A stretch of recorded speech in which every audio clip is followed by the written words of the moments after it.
Mi hermano intentó dejarme a sus dos hijos sin permiso, usando las llaves que le dio nuestra mamá. Sin discutir, cambié mis cerraduras en silencio y llamé a seguridad. A la mañana siguiente, entró en pánico al ver a los oficiales. Mi nombre es Isabel Medina. Tengo 32 años. Y hasta esa mañana, pensaba que la cerradura de la puerta de mi apartamento era la única parte de mi vida a la que mi familia no podía acceder. Vivía sola en un edificio inteligente en Seattle. Trabajaba largas horas como analista de riesgos de seguridad informática y mantenía mi hogar tranquilo a propósito. Sin juguetes en el suelo. Sin habitaciones de huéspedes esperando la emergencia de otra persona. Nadie entraba a menos que yo lo permitiera. Luego, a las 11:43 de una lluviosa noche de jueves, mi teléfono se iluminó mientras revisaba una auditoría de seguridad para el trabajo. El mensaje no era una pregunta. Era una orden. Sus dos hijos vendrían a la mañana siguiente y yo los iba a cuidar. Me quedé mirando la pantalla durante unos segundos, esperando la parte en la que me pedía el favor amablemente, se disculpaba por el aviso tan repentino o explicaba por qué pensaba que tenía derecho a disponer de todo mi día. Esa parte nunca llegó. Escribí de vuelta, no estoy disponible. Su respuesta llegó casi al instante, no importa. Mamá me dio tu llave. Algo dentro de mí se quedó completamente inmóvil. Sin ira, sin gritos, solo frío. Miré a través de mi apartamento hacia la puerta principal, luego al pequeño gancho de latón para las llaves junto a la cocina, y me di cuenta de que esto nunca se había tratado de cuidar a los niños. Se trataba del acceso a mi hogar, a mi tiempo, a mi dinero y a mi paz. Así que no lo llamé. No le supliqué. No me di explicaciones ante personas que ya habían decidido que mi respuesta no importaba. Tomé capturas de pantalla, abrí la aplicación de mi edificio, llamé a la recepción y les pedí que desactivaran cualquier acceso externo conectado a mi unidad. Luego solicité un cambio de cerradura de emergencia antes del amanecer. Solía pensar que la independencia significaba pagar mi propio alquiler, comprar mi propia comida y no necesitar que nadie me rescatara cuando la vida se ponía difícil. Pero en mi familia, la independencia se había convertido lentamente en algo diferente. Significaba que yo siempre estaba disponible. Significaba que a mí me sobraba. Significaba que cada vez que alguien tomaba una mala decisión, mi cuenta bancaria se convertía en su salida de emergencia. Vivía en South Lake Union, en un edificio de apartamentos de vidrio lleno de gente que trabajaba demasiado y dormía muy poco. Mi unidad era pequeña pero costosa, con cerradura inteligente, recepción las 24 horas y una vista a la Space Needle si me paraba cerca de la ventana de la cocina. Elegí ese lugar porque se sentía seguro, controlado, mío. Trabajaba en la gestión de riesgos de seguridad informática para una empresa de tecnología financiera, lo que significaba que mi trabajo consistía en notar los puntos débiles antes de que alguien los explotara. El chiste de mal gusto era que había pasado por alto el mayor punto débil de mi propia vida durante años. Su nombre era Diego Medina, mi hermano mayor. Tenía 35 años, era gerente de ventas de una empresa de dispositivos médicos y siempre hablaba como si su próximo cheque de comisiones fuera a cambiarlo todo. Pero siempre estaba en la quiebra antes de que ese cheque llegara. Su esposa, Valeria, trabajaba en una boutique y llenaba sus redes sociales con fotos de café, ropa, días de spa y espejos de hotel. Tenían dos hijos, Camila, de 7 años, y Mateo, de 5. Yo amaba a esos niños, y todos lo sabían. Mi madre, Patricia, era quien mejor lo sabía. Había sido administradora escolar durante casi 30 años y les hablaba a los adultos como si todavía controlara un pasillo lleno de estudiantes, voz firme, cejas levantadas, sin discusiones. Cuando obtuve un bono de desempeño, Diego necesitó ayuda con su camioneta. Cuando ahorré dinero, Valeria necesitó ayuda con la factura de su tarjeta de crédito. Cuando comencé a trabajar desde casa 2 veces por semana, mi madre decidió que yo estaba disponible para los mandados familiares y las emergencias. En 26 meses, les había enviado $11,600, $1,900 para la camioneta de Diego después de que ignorara una luz de advertencia, $2,400 para su tarjeta de crédito, $1,300 para el programa de verano de Camila, $1,100 para la fiesta de cumpleaños de Mateo, y luego víveres, gasolina, útiles escolares y facturas que siempre eran urgentes. Cada vez que dudaba, escuchaba la misma frase: ¿eres soltera? ¿No tienes hijos? ¿Puedes ayudar? Así que, cuando Diego me envió ese mensaje de texto el jueves por la noche, debería haberme sorprendido, pero una parte de mí había estado esperando que las cosas escalaran a este nivel. Dijo que él y Valeria tenían un retiro de liderazgo en San Diego. Su vuelo salía temprano y los niños se quedarían conmigo porque mi apartamento estaba más cerca del aeropuerto. No me preguntó si tenía trabajo. No me preguntó si tenía planes. Simplemente me asignó una tarea y esperó que obedeciera. Respondí: no estoy disponible. Busca a otra persona. Su respuesta llegó rápido: deja de ser dramática. Mamá me dio tu llave y el control de repuesto. Los dejaremos a las 7. Lo leí 3 veces. Luego recordé la fuga en la tubería de hacía 2 años, cuando le di a mi madre una llave de repuesto para que el personal de mantenimiento pudiera entrar mientras yo estaba fuera de la ciudad. Ella prometió devolverla, pero nunca lo hizo. Yo había tratado esa llave como algo sin importancia. Para ellos, se había convertido en un permiso permanente. No volví a responderle a Diego. Abrí la aplicación de mi edificio y cambié la configuración de acceso de mi residencia. Luego llamé a la recepción. Andrés Vega estaba trabajando en el turno nocturno. Cuando contestó, le di mi nombre, mi número de unidad y le dije que un miembro de la familia no autorizado tenía una llave y podría intentar entrar con 2 menores de edad. Su voz adquirió un tono profesional de inmediato. Me preguntó si quería desactivar el control de acceso de repuesto. Le dije que sí. Me preguntó si debía eliminar a mi familia de la lista de visitantes aprobados. Le dije que sí. Luego solicité un cambio de cerradura de emergencia antes de la mañana. El personal de mantenimiento podía restablecer la cerradura inteligente en menos de 1 hora. Le dije que cargaran el costo a mi cuenta, sin importar cuánto fuera. Después de colgar, tomé capturas de pantalla de cada mensaje de texto, le envié un correo electrónico al administrador del edificio, descargué mi registro de llamadas y creé una carpeta en mi computadora portátil llamada Incidente de Límites Familiares. Diego pensaba que tenía mi llave, pero no tenía idea de que yo finalmente estaba recuperando el control de mi puerta. A la medianoche, mi apartamento se veía tranquilo desde el exterior. La lluvia golpeaba suavemente contra las ventanas. Una taza de té permanecía intacta en mi escritorio. Mi computadora del trabajo todavía mostraba el informe de auditoría que debía entregar a la mañana siguiente, pero mi computadora personal se había convertido en el centro de algo mucho más grande. Abrí un documento en blanco y lo titulé: Línea de tiempo de acceso no autorizado. Se sintió un poco extremo por un segundo, hasta que volví a mirar el mensaje de Diego: mamá me dio tu llave. Los dejaremos a las 7. Eso no era una petición, era un plan diseñado para violar la privacidad de mi hogar. Así que comencé a escribirlo todo. 11:43 de la noche Diego me informa que dejará a sus hijos en mi apartamento. 11:46 de la noche rechazo la petición y declaro que no estoy disponible. 11:48 de la noche Diego afirma que nuestra madre le dio mi llave y el control de repuesto del edificio.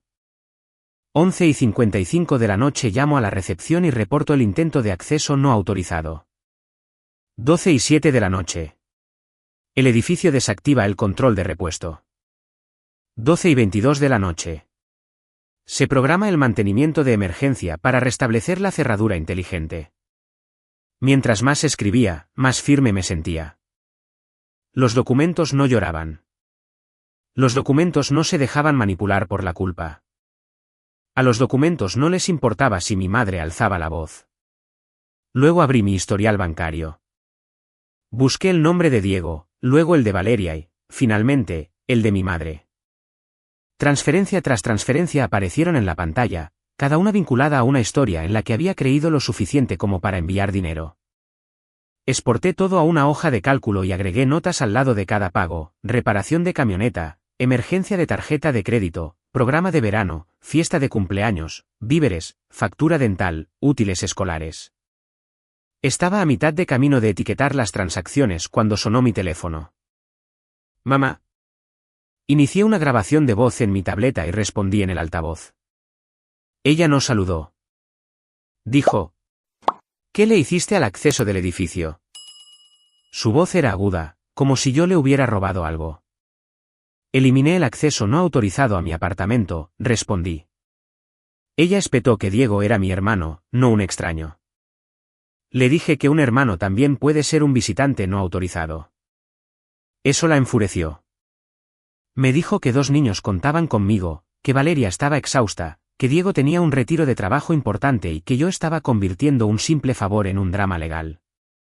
Me mantuve en silencio. Había aprendido que si dejaba que mi madre hablara lo suficiente, eventualmente revelaba la parte que debería haber ocultado. Y así fue. Me confesó que lo planearon de esa manera porque sabían que yo diría que no si lo preguntaban con anticipación. Dijo que le dio la llave a Diego porque yo siempre me resistía al principio, pero cedía una vez que los niños estaban involucrados. Miré el temporizador de la grabación y sentí que se me oprimía el estómago. No había sido un imprevisto desesperado, había sido planificado. Una llave no es un consentimiento, dije. Ella se rió con frialdad y me dijo que no usara lenguaje corporativo con ella. Dijo que yo era hija y hermana antes de cualquier título que me diera mi empresa. También soy inquilina, adulta y la única persona que decide quién entra en mi hogar, respondí. Su voz se elevó más. Dijo que Seattle me había vuelto egoísta. Las mujeres sin esposo y sin hijos siempre empiezan a pensar que su tiempo importa más que el de los demás. La vieja culpa intentó instalarse en mi pecho. Pero miré la hoja de cálculo, $11,600 en 26 meses. Comencé a leer las cifras en voz alta. $1,900 para la camioneta de Diego, $2,400 para su tarjeta de crédito, $1,300 para el programa de verano de Camila. Mi madre me ordenó que me callara. Yo seguí adelante. 1,100 para la fiesta de cumpleaños de Mateo, 700 para víveres, 400 para un depósito de hotel que Valeria nunca me devolvió, 600 para una factura de servicios públicos atrasada. Mi madre gritó mi nombre. No te estoy atacando, le dije. Solo estoy siendo precisa. Ella dijo que el dinero no era el punto. Yo le respondí que el dinero siempre era el punto cuando necesitaban el mío. Entonces, ella sentenció. Si no abres esa puerta mañana, no vuelvas a llamarme madre. Por un momento, el apartamento quedó en completo silencio. Pensé que esa amenaza me rompería. En cambio, me aclaró todo. Si ser tu hija significa entregar mi hogar, mi dinero y mi derecho a decir no, entonces ya no puedo permitirme ese papel. Me llamó cruel. Le di las buenas noches y colgué. Mis manos temblaban, pero no lloré.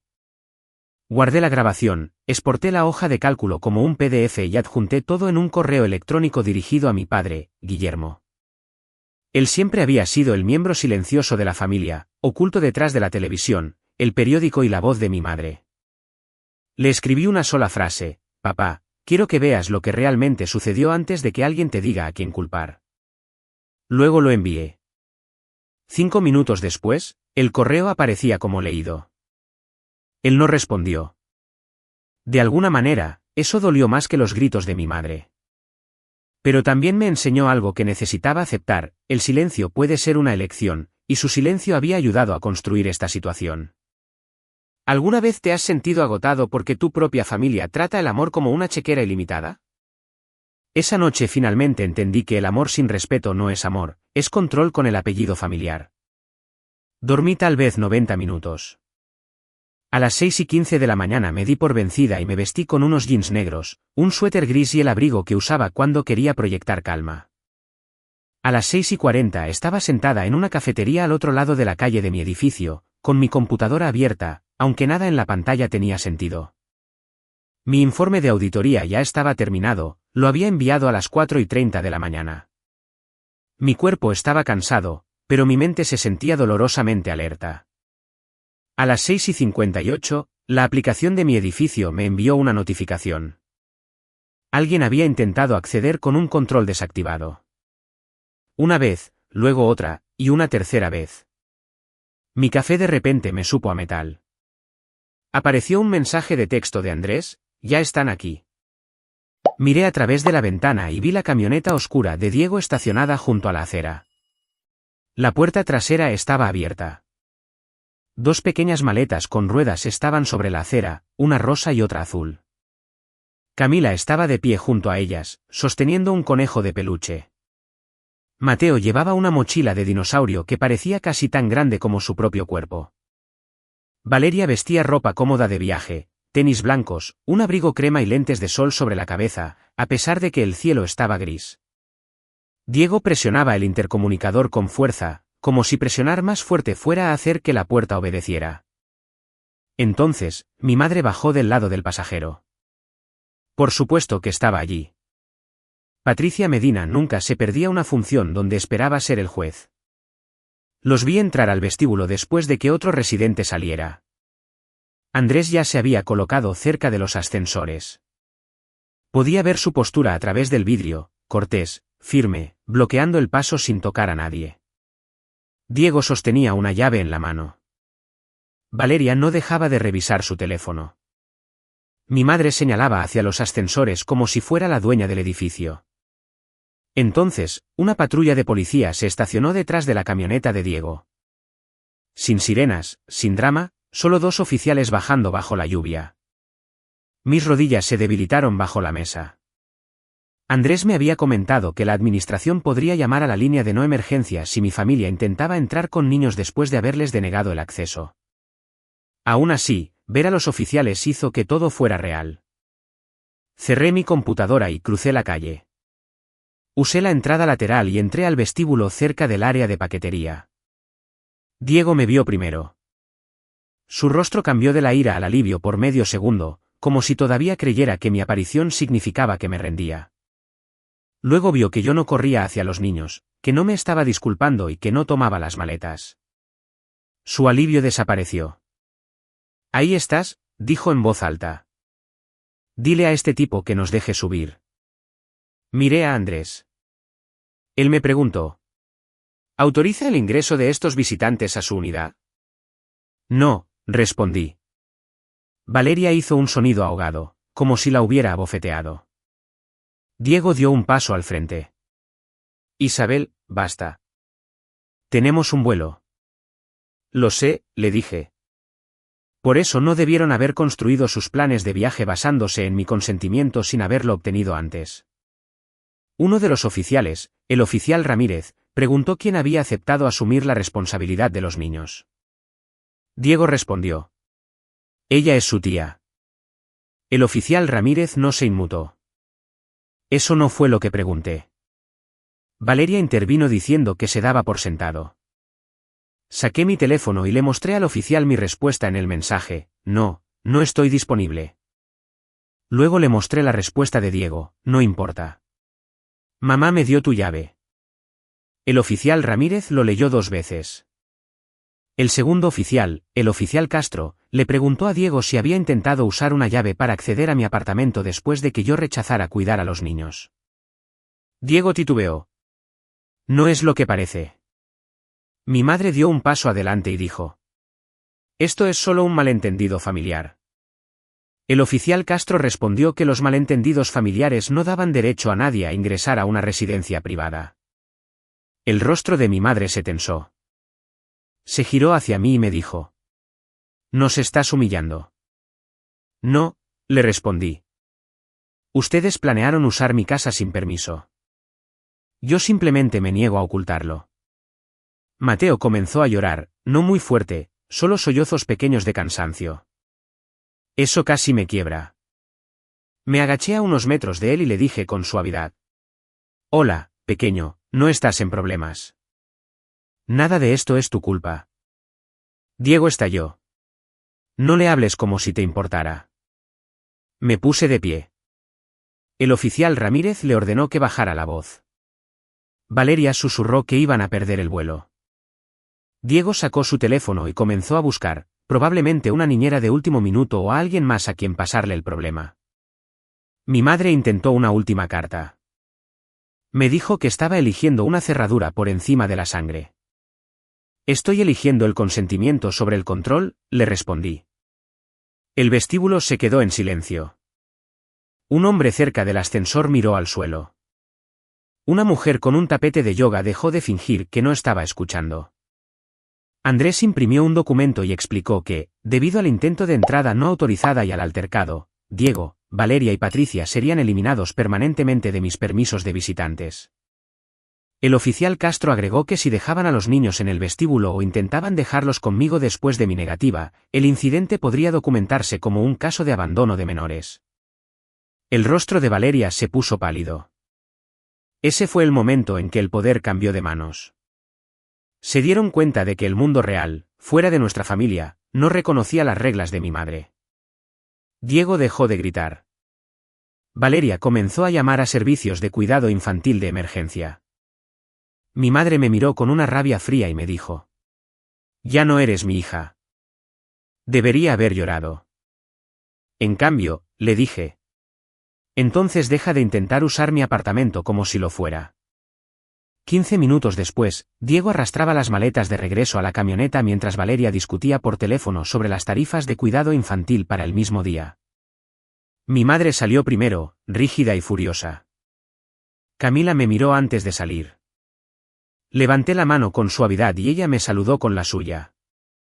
Eso me dolió más que cualquier otra cosa. Cuando las puertas se cerraron detrás de ellos, el vestíbulo se volvió extrañamente pacífico. El oficial Ramírez me entregó una tarjeta con el número de reporte del incidente y me aconsejó que guardara toda mi documentación. Andrés me preguntó si estaba bien. Le dije que sí, aunque mi voz no parecía la mía. Subí sola en el ascensor, cerré la nueva cerradura detrás de mí y me apoyé contra la puerta hasta que mis piernas dejaron de temblar. Durante la primera hora después de que se fueron, no hice nada. Me senté en el suelo junto a la puerta principal con el abrigo puesto y el teléfono boca abajo a mi lado. Mi apartamento estaba en silencio, de la manera que antes me encantaba, pero ahora el silencio se sentía inmenso. No dejaba de ver la mochila de Mateo, el saludo de Camila, la cara pálida de Valeria cuando el oficial mencionó el abandono de menores y la expresión de mi madre al darse cuenta de que yo no iba a ceder. Entonces mi teléfono comenzó a vibrar. Diego, Valeria, mi madre, Diego otra vez. Luego llegaron los mensajes de texto: hiciste llorar a mis hijos, nos avergonzaste frente a la policía, nos debes el costo de la reprogramación de los vuelos, esto es una locura, necesitas ayuda. Silencié el chat sin abrir la mayoría de los mensajes. A las 10:30 me bañé. A las 11:15 preparé una tostada y olvidé comerla. Al mediodía me quedé mirando una invitación a una reunión de trabajo hasta que expiró. Luego, justo después de la 1, mi prima Irene me envió una captura de pantalla con una sola pregunta: por favor, dime que esto no es de hoy. Era la historia de Instagram de Valeria, una alberca azul, palmeras, 2 cócteles y un brazalete de resort en su muñeca. La etiqueta de ubicación decía, San Diego. El pie de foto decía, finalmente eligiendo la paz. Me quedé mirando la pantalla hasta que empecé a reír. No fue una risa feliz, fue el sonido que hace el cuerpo cuando la mentira se vuelve tan evidente que deja de doler de la misma manera. Habían tomado el vuelo o lo habían reprogramado. De cualquier manera, el mundo no se había acabado. Los niños no habían sido abandonados por el destino.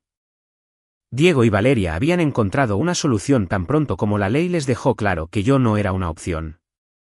Una hora más tarde, Valeria publicó otra historia desde el balcón de un hotel. Su mano estaba entrelazada con la de Diego con el océano de fondo, bajo la frase, un reinicio muy necesario. Tomé capturas de pantalla de todo. A las 4 de la tarde, mi madre publicó en Facebook. No mencionó mi nombre, pero no hacía falta, algunos padres lo dan todo por sus hijos y aún así son castigados con crueldad. Oren por una madre cuyo corazón fue roto hoy. Los comentarios llegaron rápido. La gente la llamaba fuerte, decían que los hijos adultos de hoy en día eran egoístas. Durante unos 30 segundos, estuve a punto de comentar la publicación. Luego me detuve. Mi madre quería una pelea emocional pública. Ella era buena en eso. Yo era buena con las pruebas. Así que abrí mi carpeta. Agregué el número de reporte policial, las historias del resort de Valeria, los mensajes de Diego, la grabación de mi madre y el historial de transferencias bancarias. Luego escribí un mensaje claro y tranquilo y lo envié a mi tía Elena, mi tío Roberto, mi prima Irene, mi padre y el primo mayor de mi madre, Marcos. El mensaje decía: es posible que escuchen que abandoné a mis sobrinos esta mañana. Eso no es verdad.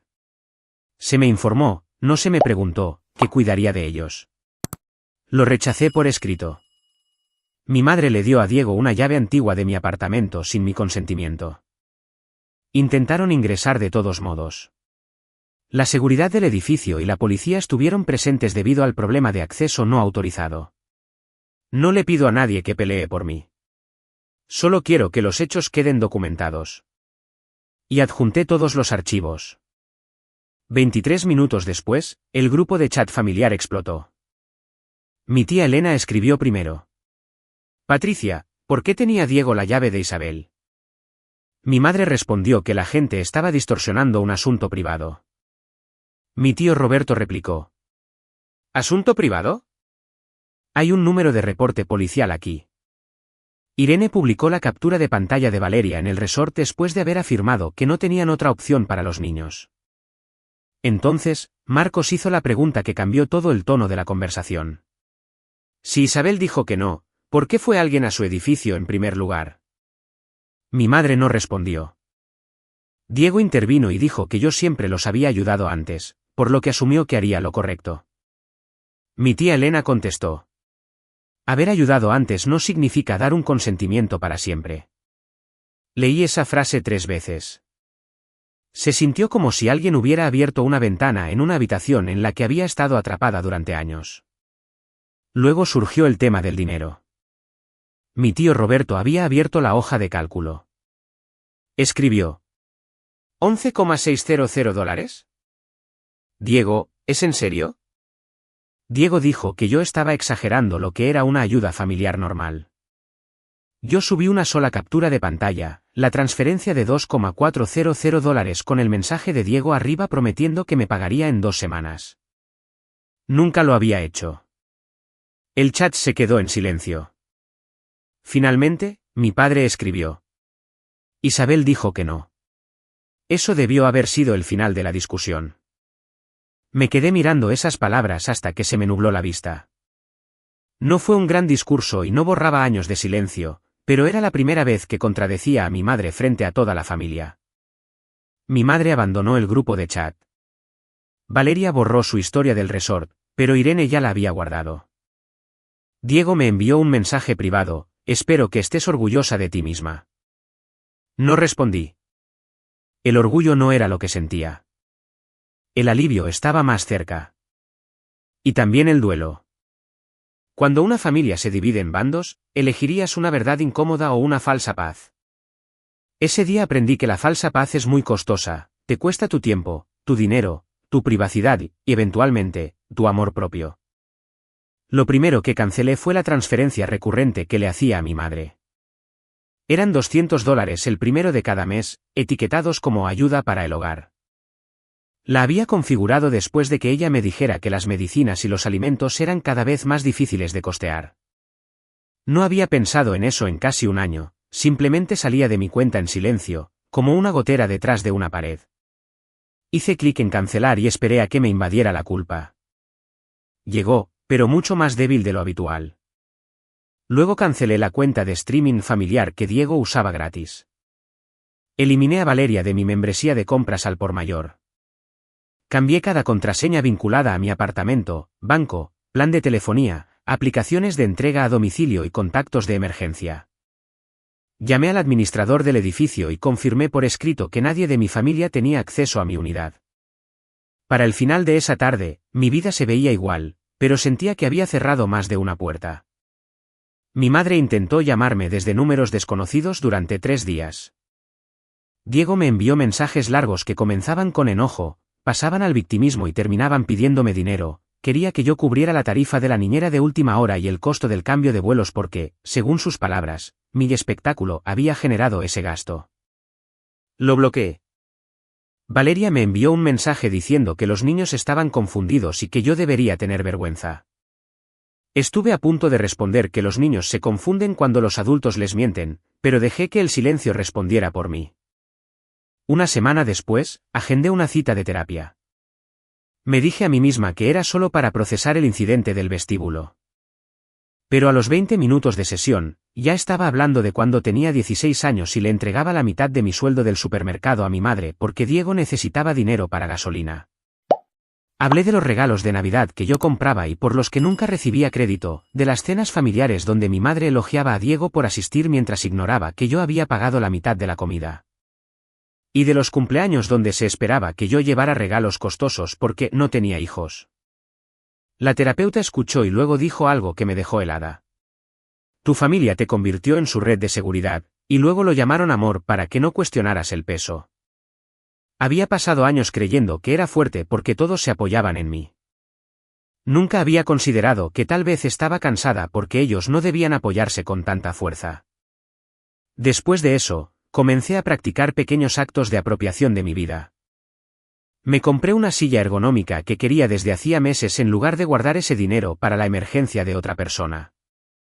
Me inscribí en una clase de boxeo a 2 cuadras de distancia y descubrí que golpear un costal durante 45 minutos hacía más por mi enojo que fingir que estaba por encima de él. Hice un viaje de fin de semana a Portland con una amiga llamada Lucía y no revisé mi teléfono cada 10 minutos.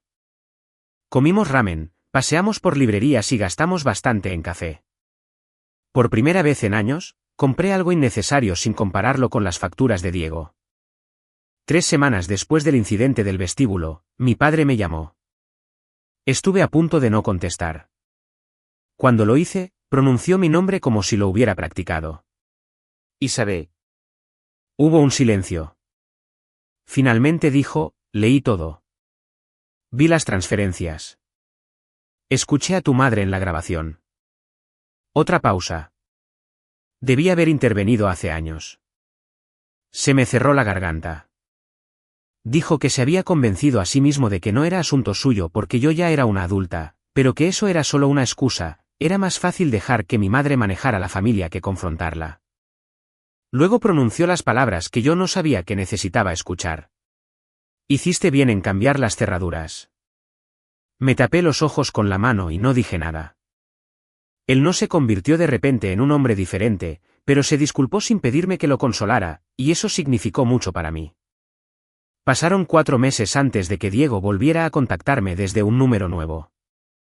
El mensaje era corto y no pedía dinero. Me quedé mirándolo antes de leer el siguiente: contratamos a una niñera para la conferencia de trabajo de Valeria el próximo mes. Es costoso. Luego apareció otro mensaje: supongo que es lo que debimos haber hecho antes. Esperé una disculpa, pero no llegó realmente. Escribió: sigo pensando que exageraste con la policía, pero entiendo por qué estabas enojada. La antigua Isabel habría aceptado eso como suficiente y se habría apresurado a hacer las paces. La nueva Isabel entendía que una disculpa a medias sigue siendo una evasión. Respondí: me alegra que hayan organizado el cuidado de sus hijos. Ya no estaré disponible como plan de respaldo. Él escribió: entendido. No fue afectuoso ni cercano, pero fue diferente. Mi madre publicaba frases vagas sobre el perdón y los corazones malagradecidos, pero la familia ya no corría a consolarla. Las publicaciones de Valeria también cambiaron: menos lujos, menos descripciones sobre merecer un descanso. Diego vendió la camioneta 6 meses después. Mi tío Roberto me contó que ya nadie quería prestarle dinero porque ahora todos le preguntaban qué había pasado con la última persona que lo había ayudado. Eso debería haberse sentido como una victoria, pero no fue así. Se sintió simplemente como libertad. Un año después de aquella mañana en el vestíbulo, me mudé a un apartamento más grande, 7 pisos más arriba en el mismo vecindario. Tenía una oficina separada, una mesa de comedor real y ventanas que captaban el atardecer cuando el clima de Seattle lo permitía. La primera noche allí, me paré en la sala vacía sosteniendo las 2 únicas llaves físicas. Una se quedó conmigo, la otra se la entregué a Lucía, sellada en un sobre, después de que me prometiera no usarla nunca a menos que yo estuviera inconsciente o el edificio estuviera en llamas. Nos reímos, pero ambas sabíamos por qué esa promesa era importante. Una llave no es solo metal. A veces representa confianza. A veces representa acceso. A veces es la diferencia entre la generosidad y la invasión. Mi carrera también cambió. La auditoría que terminé la noche en que todo se derrumbó me llevó a un puesto más importante. 6 meses después, me promovieron a líder de cumplimiento normativo. Mejor salario, más control y suficientes ahorros para que las emergencias ya no se sintieran como tormentas destructivas. Durante años, el dinero había pasado por mis manos como si solo lo estuviera reteniendo hasta que alguien más lo necesitara más. Ahora, ver crecer mis ahorros me daba una sensación más profunda que la comodidad, era la evidencia de que mi vida funcionaba cuando dejaba de financiar la falta de previsión de los demás. Seguía queriendo a Camila y a Mateo, eso nunca cambió. Les enviaba tarjetas de cumpleaños a través de mi padre. Tarjetas sencillas, sin dinero adentro, sin regalos costosos diseñados para demostrar que yo seguía siendo buena. Solo tarjetas, solo amor sin rendición. Diego y Valeria se adaptaron porque tuvieron que hacerlo. Contrataron niñeras, hicieron presupuestos, vendieron la camioneta y compraron un auto usado.